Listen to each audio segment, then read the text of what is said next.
Hey there, welcome to Chris's Texas Sports Podcast. I'm Chris, by the way. Today I continue my look at Texas college football teams for this year with a look at the schools that compete in Division III. Then a look at sports in 1938 in Texas, the Fort Worth Fire hockey team. But first, here's some news. I watched last night's Astros game against the Orioles. It was on Fox broadcast, and they beat the Orioles 6-0.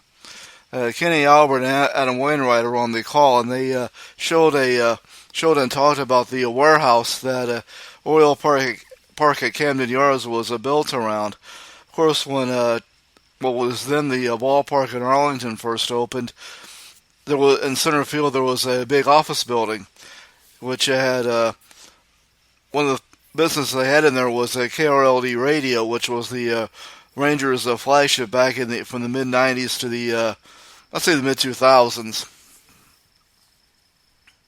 Of course, Minute Maid Park was built into the old train station, Union Station. In fact, they call their main gift shop the rail yard. And you see a lot of the architecture from the train station as you go through the park. Anyway, in some sports news, in the WNBA, the Dallas Wings lost to the New York Liberty 79-71. In college soccer, Texas beat SMU 6-3. U of H and CMF Austin had a 0-0 draw. Baylor beat Hawaii 1-0. Rice lost to number 1 Florida State 3-0. SMU men's soccer beat Air Force 1-0 in their season opener. SMU football will kick off tomorrow at Nevada. The SMU Florida State football game is already sold out. Chiefs quarterback and, of course, former Texas Tech quarterback Patrick Mahomes has given $5 million to his alma mater. It will go to the $242 million South End Zone and Dustin R. Womble Center project at Jones Stadium. Texas Tech soccer beat St. Bonaventure 5-0. Texas A&M soccer lost to Denver 3-2. North Texas soccer beat Texas Southern 2-0. Texas State soccer beat UTSA 1-0. UTEP soccer beat A&M Commerce 1-0. Abilene Christian and Lamar played to a 0-0 draw. Incarnate Word hired Tony Miller as their head swimming and diving coach, and Incarnate Word soccer beat Prairie View 3-0. By the way, for those who don't know soccer terminology, no means zero, just like love means zero in tennis. All right, coming up, a look at Texas's Division III football schools for 2024.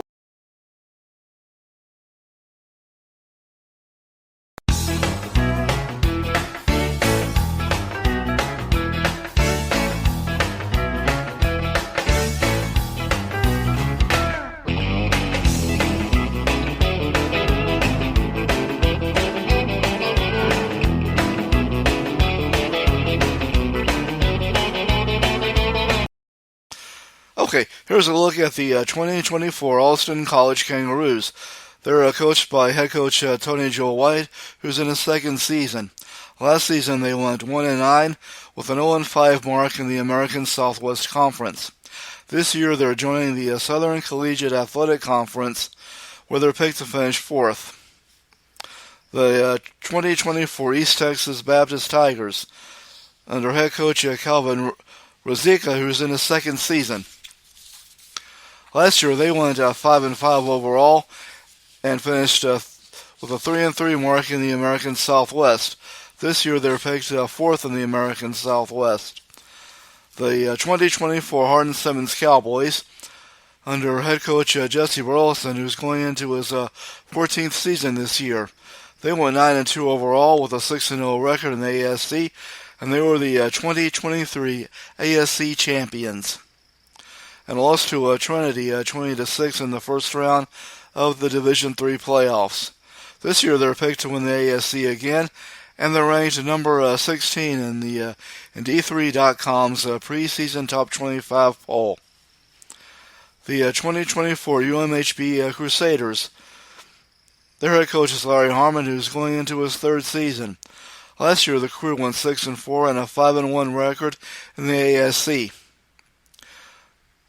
Going into this year, a senior linebacker Durant Hill has earned as a D3.com preseason All-American. The Crew is picked to finish second in the ASC. The 2024 McMurray Warhawks, under head coach Jordan Neal, who's going into his sixth season.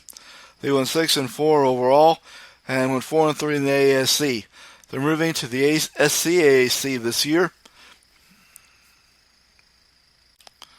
and they're picked to win the SCAC this year. The 2024 Southwestern Pirates, under interim head coach Bill Creasel. Last year they went 3-7 with a 3-5 mark in the SAA. This year they're picked to finish 7th in the SAA. So I guess this season's a tryout for Coach Creasel. If they do well, he'd make it the job. If he wants it, of course. Moving on to the 2024 Texas Lutheran Bulldogs, under head coach Neil LaHoo, who's going into his third season. Last year they went 2-8 and with a 1-5 mark in the ASC. This year they're moving to the SCAC, where they're picked to finish second. And the 2024 Trinity Tigers, under head coach Jeremy Urban, who's in his 11th season. Last year they went 10-2 overall, with an 8-0 mark in the SAA, and they were the 2023 SAA champions. Kicker Tyler Huddle has been named as a D3 preseason All-American. They're picked to win the SAA by Dave Campbell's Texas Football, but they're picked to finish second in the SAA coaches poll. And they're ranked number 13 in the D3.com preseason top 25. Next, we'll look at sports in Texas in 1939.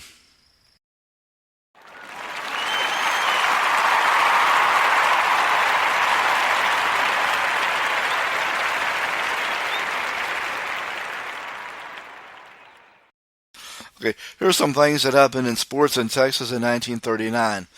In the 1939 Cotton Bowl game, St. Mary's beat Texas Tech 20-13. Now, Tech was of course, the Southwest Conference champion, always played in the Cotton Bowl game, but the 1938 SWC champions and eventual national champion TCU elected to play in the 1939 Sugar Bowl. So Tech, who was in the Border Conference back then, was invited to by the Cotton Bowl committee to play St. Mary's. Ironically, Tech did eventually get to play in the Cotton Bowl after it joined the Southwest in 1960. In fact, they were the last Southwest Conference champions to play in the Cotton Bowl game in the 1995 game after the 1994 season. The 1938-1939 Texas Longhorns basketball team, under head coach Jack Gray, went 19-6 overall and won the Southwest Conference Championship with a 10-2 record, and they made it all the way to the Elite Eight in the NCAA tournament. The 1939 North Texas State Eagles football team, under head coach Jack Sisko, went 6-1 with a 4-1 record in the Lone Star and were the Lone Star Conference champions. The 1939 St. Edwards Crusaders football team, under head coach Bill Pierce, had a 6-3 record overall with a 5-1 record in the Texas Conference and were the Texas Conference co-champions. The 1939 Texas A&M Aggies football team, under head coach Homer Norton, went 11-0 with a 6-0 record in the Southwest Conference and were the Southwest Conference champions and were voted the national champions for 1939. In fact, that's the only championship they have, at least national championship in football. Lubbock won the high school football state championship as there was only one champion back then. Next, look at the Fort Worth Cats of the Central Hockey League.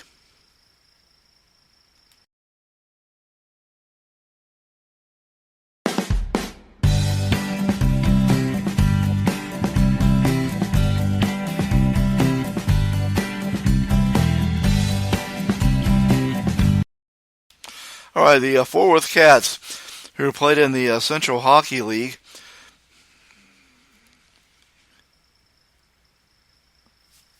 Oh, I'm sorry. I forgot something from 1939. The Fort Worth Cats baseball team were the Texas League champions. That's the original Fort Worth Cats that played in the Texas League from the all the way into the 60s when they merged with the Dallas Rangers to become the Dallas Fort Worth Spurs, the minor league team before the Rangers got there. Okay, now to the Fort Worth Fire, who played in the Central Hockey League. That's the Central Hockey League that played in the early 90s into the early 2000s. They were in the Western Conference, and they played from 1992 to 1999. They were the original league member. They won the 1996-1997 Ray Myron President's Cup, which was the CHL championship. They had 6 head coaches. They played at the Fort Worth Convention Center. They stayed around until the till 1999, even after the Dallas Freeze folded. When the Minnesota North Stars moved in and became the Dallas Stars. Well, I guess I'll let you go now. I'll be back on a Monday with a look at the NAIA football teams in Texas. Be sure to hit the download button, like and leave a rating if you liked it. Follow and subscribe. It's on Spreaker, Spotify, iHeart, and Podchaser. Until then, my name is Chris Carlisle, and I'll talk to you next time. Goodbye.